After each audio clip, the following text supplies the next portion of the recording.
PT Indosemen Tunggal Prakarsa Tbk mengalokasikan dana belanja modal atau capital expenditure senilai 1 triliun rupiah.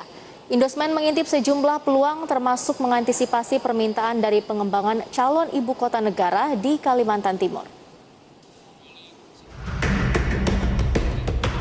Produsen semen PT Indosemen Tunggal Prakarsa Tbk menganggarkan alokasi belanja modal atau capital expenditure sekitar 1 triliun rupiah pada tahun ini.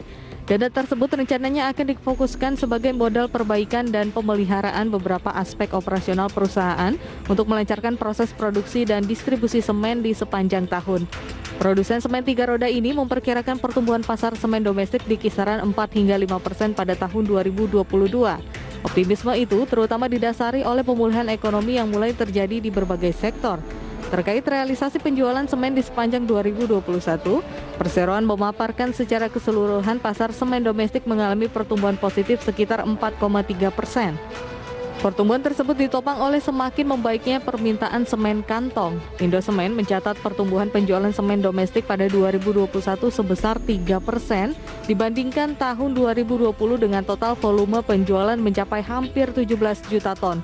Tak hanya itu, perseroan turut mengantisipasi permintaan dari pengembangan calon ibu kota negara di Kalimantan Timur. Pertumbuhan pasar regional ini memberikan harapan perbaikan ke depan yang mulai terjadi.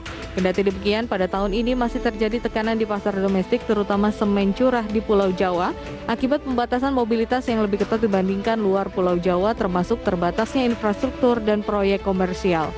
Meski memiliki proyeksi pertumbuhan cukup positif pada tahun ini, Indosemen akan tetap memantau perkembangan pandemi COVID-19 yang masih berlangsung hingga awal tahun 2022.